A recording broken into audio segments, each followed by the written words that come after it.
everyone, welcome back to Junkyard Jenny's garage. I am Junkyard Jenny.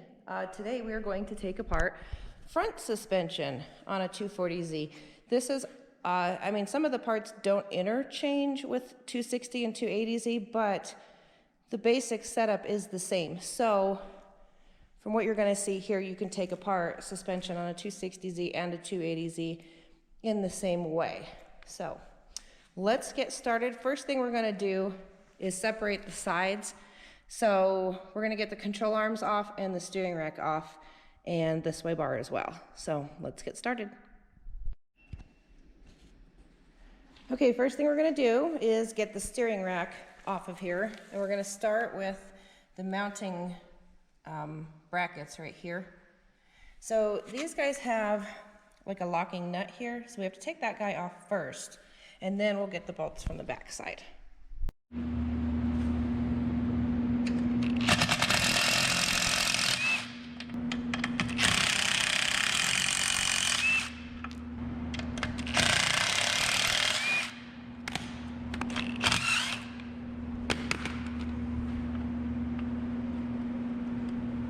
All right, now that these guys are off, we're gonna flip it over and take these bolts out from the underside. So these here are actually welded onto this bracket, so don't attempt to try to take that off. You're gonna need that. So let's flip it over. Okay, it's flipped over, so now we've got our two bolts, one here and one inside there on both sides. So let's go ahead and get those off.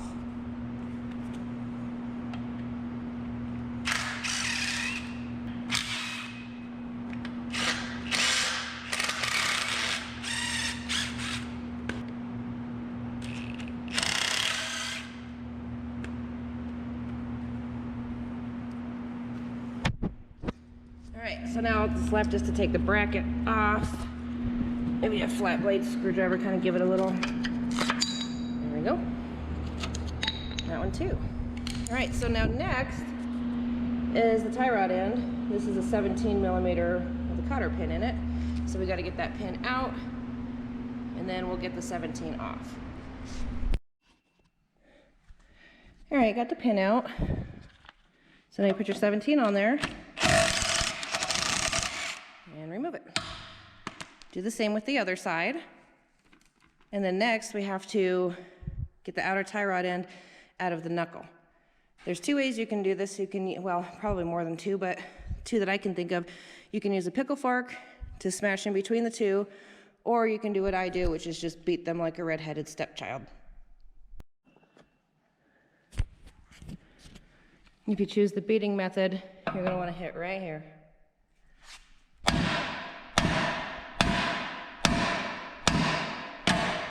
Hold on.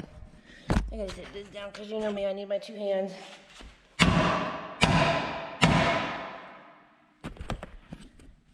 And it just pops off. All right, I'm gonna get the other side done.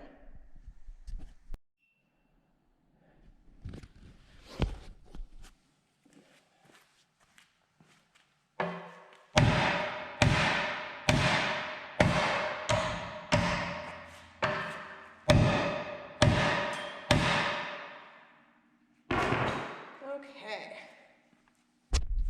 Next, we're going to get this sway bar off. And looks like I already got the bottom of that one off. So now we need to get this one off, and these are 14 millimeter. You'll need a box end wrench and an impact on either end. So let's get that off.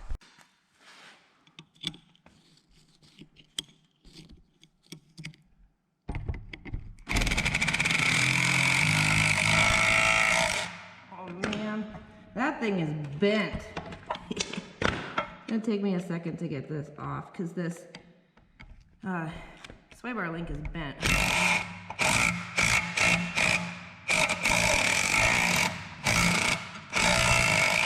is not making it fun on this end. Alright. There's one of them. I have to do the second one.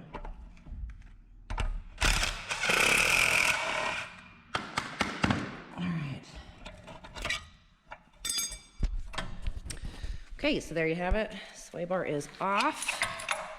And then steering rack is also off. Okay, so what's next? Now we want to get the engine cradle off of the lower control arms. Here you've got a 19mm on this side and a 19mm on that side. So now we're going to go ahead and pull those.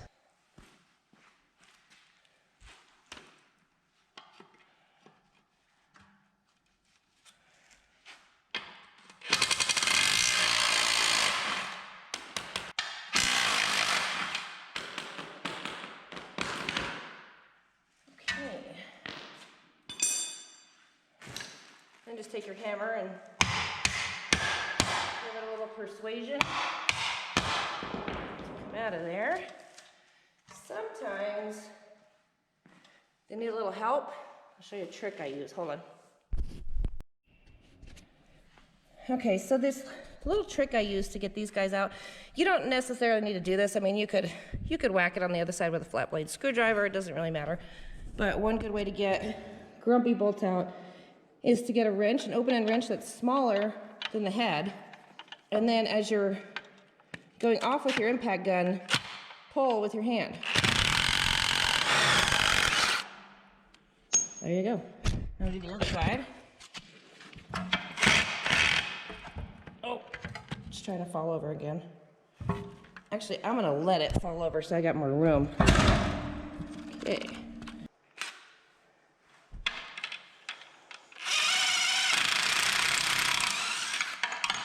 Okay. There you go. Now we're going to get a pry bar and get right in here and get this control arm off of there. Okay, the engine cradle is off. So now we're left with two sides. So now we're going to go ahead and take these down to component level. We're going to take everything off. All right, first thing we're going to do is get the lower control arm off. Believe it or not, that's a 12. So is that. They're just covered in mud. So I'm going to scrape those off and then take those bolts out. All right, it's a little better.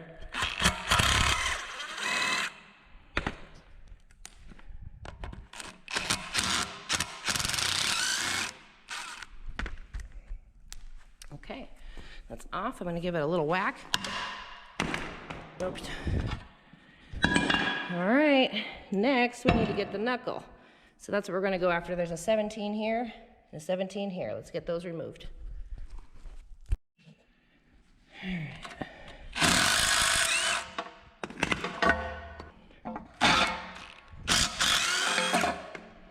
Okay.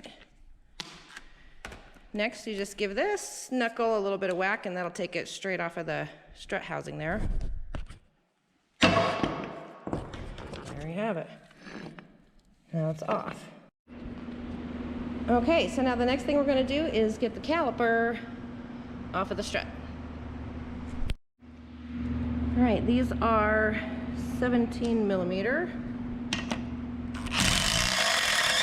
and they usually zip off no problem.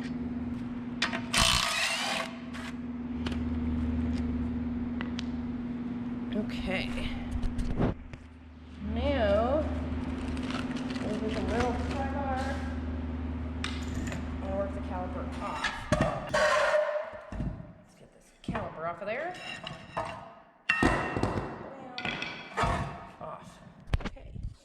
So the next thing is getting the rotor and the hub off of the assembly, and for that, you gotta take this little cap off and go in between and just give it a little whack while you're twisting, and then pry up as you go around. Okay. Ew. Nasty old grease. Believe it or not, in this mess is another cotter pin. So let's get that off.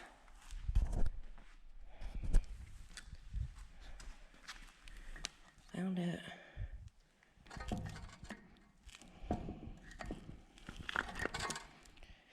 Okay, yuck. Under that, we've got this castle nut, which technically shouldn't be very tight, so we don't need to use any sort of impact on it. Just an adjustable wrench should do it. Yep. Yuck.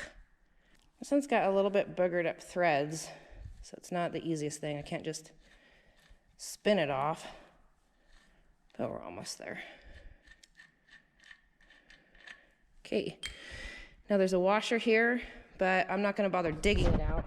I'm literally just gonna pick the whole thing up and pull it off. Now, I can get the bearing and the washer off. Okay. So next thing we're gonna do is take this backing plate off. And for that, there's these screws right in here. Usually you can use an impact driver. Sometimes you get lucky and you can just use a regular screwdriver. But worst case scenario, you gotta use vice grips. So let's see what this one's gonna give us. All right, got my number 4 impact driver. Stick that bad boy right on there. Okay.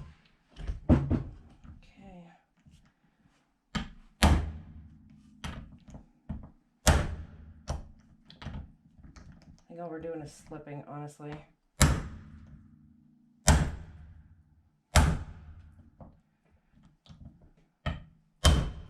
Ugh. Got movement, yes. Cool. It is off. There you go.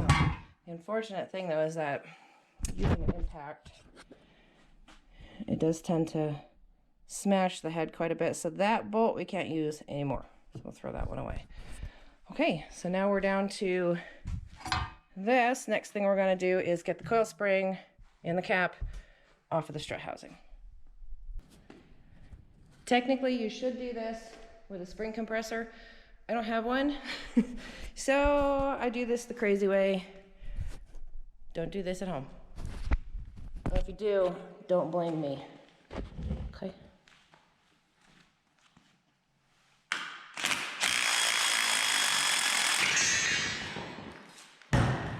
All right.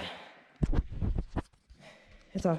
So in there's the coil spring, the spring perch, the cap, and then down in there is a bearing, so that way when you turn your strut, the bearing goes with it. So that sits in there just like that, and there you go. Okay, the next thing we're gonna do now is get the strut cartridge out of the strut. This can be quite difficult, so there's a couple different ways we can do this. I'll show you. Well, I was going to demonstrate that you can use a giant pair of channel locks to get this big nut off, but I can't find my channel locks. So I'm going to do this the way I always like to do it anyway, just because it's faster. Air hammer. So we're going to do it this way. Don't initially try to just start spinning it off. You got to make yourself a little bit of a groove in there, so that this bit has something to catch on. Try not to hit the actual housing though, you just want to hit the nut.